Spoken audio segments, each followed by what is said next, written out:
এনেই মানুহৰ দৃষ্টিত মানুহৰ ধাৰণাত যথেষ্ট ডাঙৰ প্ৰাৰ্থী, কিন্তু মই নাভাবোঁ যে মানুহ ডাঙৰ হয় নিজৰ কামৰ যোগেদি।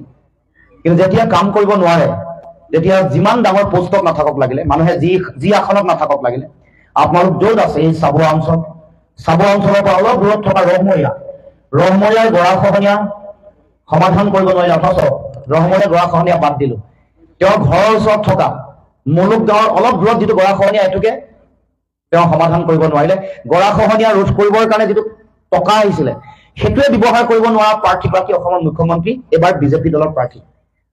গতিকে ৰাইজে অতদিনে 1999 চনৰ পৰা 2024 চনলৈকে 25 বছৰ ৰাইজে আপোনালোকে মৰম দিছে, বহুত ভাল পোৱা দিছে, বহুত আশীৰ্বাদ দিছে। দিয়াৰ পাছত তেওঁ এটা স্থানলৈ গ'ল। যোৱাৰ পাছত বাৰে বাৰে যদি ৰাইজৰ পৰীক্ষাত যদি ফেইল হৈছে, তেতিয়াহ'লে এইবাৰ আপোনালোকৰ ওচৰলৈ অহাৰ কোনো যুক্তি থাকিবই নোৱাৰে।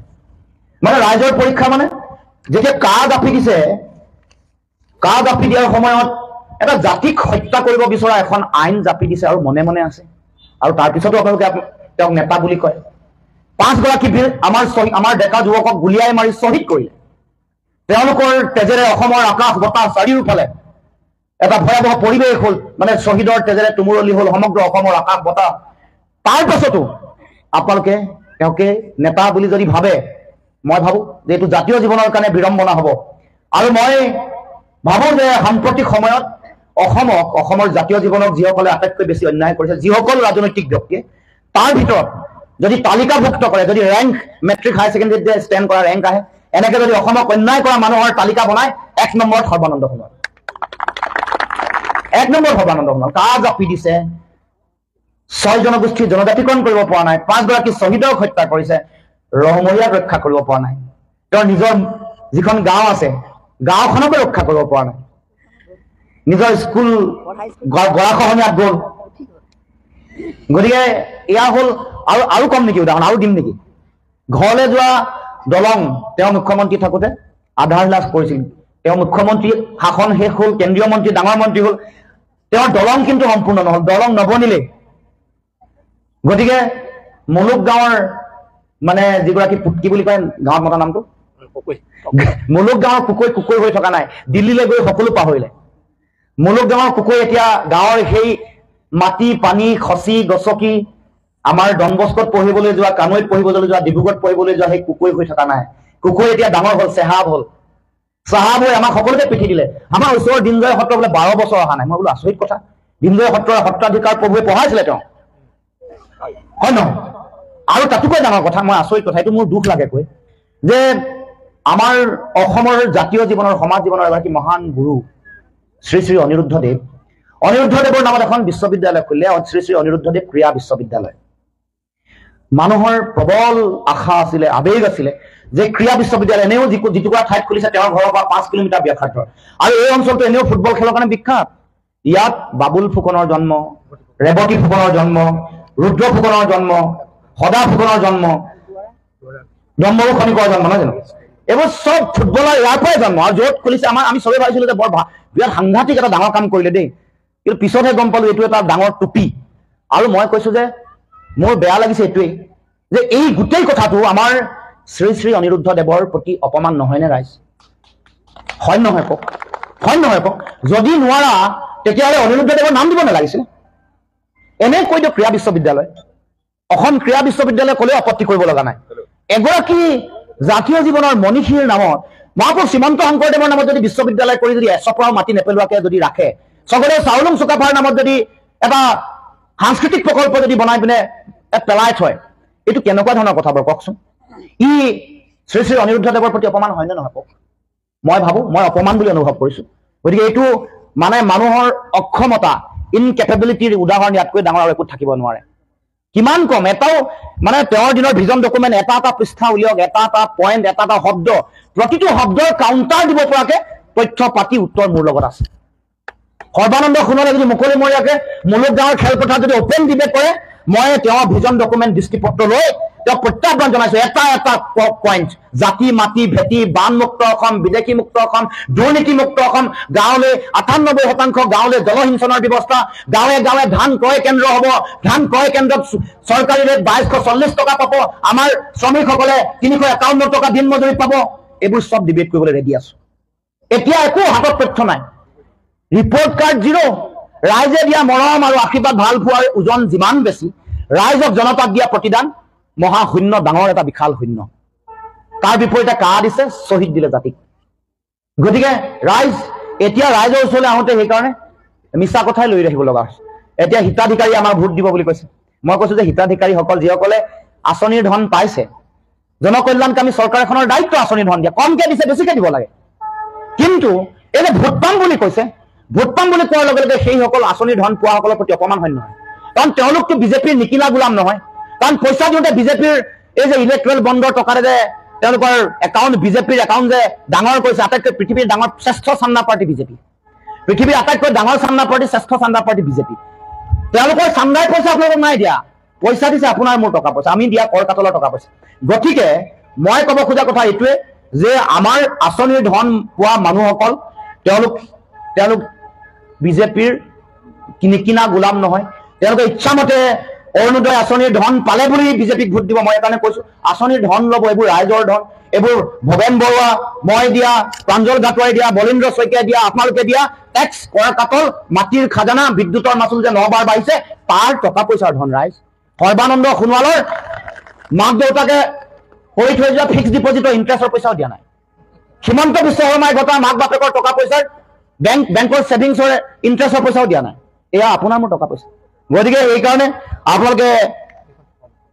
আপোনালোকে এইবাৰ এইবোৰ সিদ্ধান্ত লওঁতে সঠিক আৰু শুদ্ধ সিদ্ধান্ত ল'ব মই দীঘলীয়া কথা নকওঁ এতিয়া তেওঁলোকৰ ওচৰত কোনো ধৰণৰ ক'বলৈ ৰিপৰ্ট কাৰ্ড নাই এতিয়া আহিছে আপোনালোকলে মিছা কথা ক'বলৈ এতিয়া ফৰ্ম বিলাইছে বোলে গম পায়নে এতিয়া ফৰ্ম অৰুণোদয় এতিয়ানো ইলেকশ্যনৰ নটিফিকেশ্যন হোৱাৰ পিছত কেনে ফৰ্ম বিলাব কওকচোন আপোনালোকেও কম মানুহ নহয় তেওঁলোকক ধৰা নাই ধৰিব লাগে যে নিৰ্বাচনৰ আগতে অতদিন ক'ত শুই থাকিলে এতিয়া ফৰ্ম এইখন হ'ল অৰিজিনেল অৰুণোদয় ফৰ্ম এইখন য'ত আমাৰ অশোক স্তম্ভ থাকে এইখন চাই লওক অকণমান এইখন আৰু বিজেপিয়ে দিয়া যিখন ফৰ্ম তাত অশোক স্তম্ভ নাই তাত এইটো পদুম ফুল আছে এইখন গতিকে এয়া হ'ল তেওঁলোকৰ কাম এতিয়া আঁচনি যদি নিদিয়ে তেতিয়াহ'লে তেওঁলোকে মানুহক আকৌ যোৱাবাৰ যে বন্ধন গোটৰ ঋণ ৰেহাই দিম বুলি মানুহৰ পৰা ভোট ল'লে এইবাৰ প্ৰথম তেওঁলোকে ফাইনেল কৰিলে লাখপতি বাইদেউসকলৰ মানে ভোটটো লাখপতি বাইদেউ একদম মোদীৰ মিটিঙলৈ গোটেইবোৰ গৈছে কিন্তু এবাৰ লাখপতি বাইদেউসকলে এবাৰ কম নহয় তেওঁলোকে মোক কৈ আছে যে টেঙাম দুবাৰ বিক্ৰী কৰিব নোৱাৰে আপুনি ভয় খাব নালাগে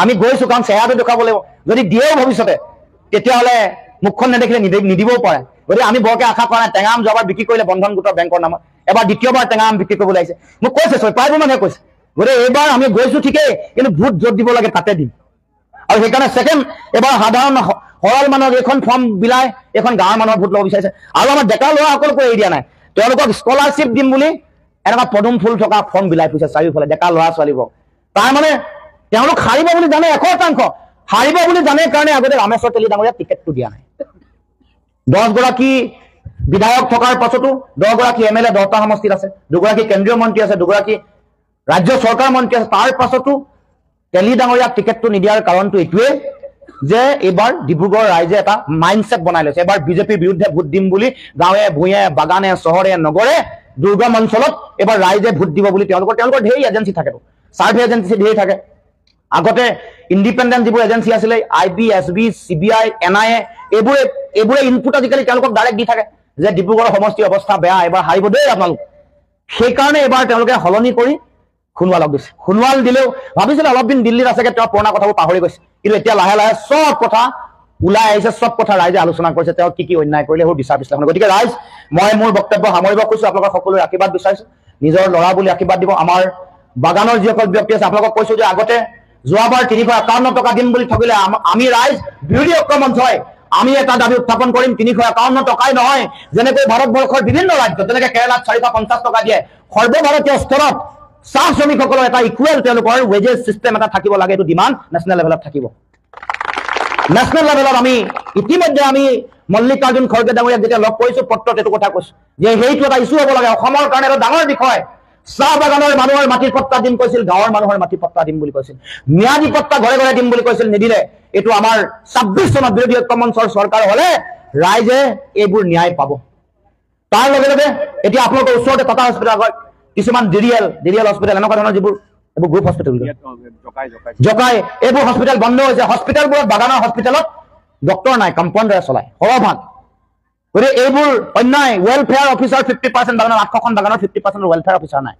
ৰাস্তা ঘাটৰ কথা বাদেই দিলো, পৰিষ্কাৰ খোৱা পানী, হেল্থ, হাইজিন, এইবোৰ এটা সপোনৰ বস্তু বাগানত। বাগান বিক্ৰী কৰি শেষ, বাগানৰ দাম কমাই দিলে। আগতে 5 লাখ আছিলে প্ৰতি বিঘা বাগানত, প্লেণ্টেড বাগানৰ, এতিয়া 98,000 হৈ গ'ল উজনি অসমত। ইফালে কলিয়াবৰ সিফালে 92,000 হ'ল, কাৰণ তেওঁলোকে কিনিব লাগে, কলা টকাৰে বাগান কিনিব। বাগান কলা টকাৰে কিনাৰ পাছত যেতিয়া চলাব নোৱাৰিব, ক্ষমতা যাব, তেতিয়া বাগান চলাব নোৱাৰা হলে তাৰ ভৱিষ্যত, বাগানৰ যিসকল আমাৰ শ্ৰমিক, সেইসকলৰ ভৱিষ্যত কি হ'ব আজিলৈকে ভবা নাই। এটা ছচিয়েল আনৰেষ্ট যে হৈ যাব, এই কথা তেওঁলোকে আজিলৈকে ভাবি পোৱা নাই। আৰু চাব যে এই যে তেওঁলোকৰ এই বাগানবোৰ কিনিছে, বিক্ৰী কৰিছে, মাতিবলে চকু। এটা ডিব্ৰুগড় টাউনৰ ওচৰত বাগান কিনি তাত ভিভান্তা বনাব। DPS বাগানত বনাইছে নেকি? DPS বাগানত বনাইছে, উদাহৰণ সন্মুখত, হাতৰ ওচৰত। গতিকে ৰাইজ, বাগান উদ্যোগটো ধ্বংস কৰিবৰ কাৰণে, তিলকে ধ্বংস কৰিবৰ কাৰণে যিকোনো ধৰণৰ কাম পন্থা লৈছে। গতিকে আমি আপোনালোকৰ কাৰণে যুঁজিবলৈ আছো, আৰু আমি যুঁজি আছো, যুঁজি থাকিম। আগন্তুক দিনসমূহতো আপোনালোকৰ লগত থাকি যুঁজিবৰ কাৰণে মই অংগীকাৰবদ্ধ। আৰু আমি যিটো পৰিৱেশ দেখিছো, ৰাইজৰ সহযোগত এইবাৰ নিৰ্বাচনত আমি সকলোৱে আমি যুঁজি আছো, আমি জিকিম। আৰু ৰাইজে সকলোৱে যাতে জাহাজৰ চিনৰ, কাৰণ চিনটো সকলো ৰাইজৰ পৰিচিত নহয়, বহুতে জানে, বহুতে নাজানে। গতিকে জাহাজৰ চিনৰ কথা ক'ব, কেৱল মাত্ৰ আপোনালোকৰ ভোটে নহয়, ঘৰ, পৰিয়াল, বংশ, মিতিৰ কুটুম সকলোৱে ভোট লাগিব। আৰু এবাৰ ভোটদানৰ হাৰ গাঁৱত ভোট দিয়াৰ হাৰটো গাঁৱত আৰু বাগানত বঢ়াব লাগিব। টাউনত বেছি হয় কাৰণে আমি পিছ পৰি থাকো। সেইকাৰণে গাঁৱত ৰাইজ 90%তকৈ বেছি, কোনো বৰষুণ দিলে বুলি শুই নাথাকিব, ৰ'দ বেছিকে দিয়া বুলি নহ'ব, দীঘলীয়া লাইন কৰিব লাগে বুলি ভোট নিদিব, দিবলৈ নোযোৱাকে নাথাকিব।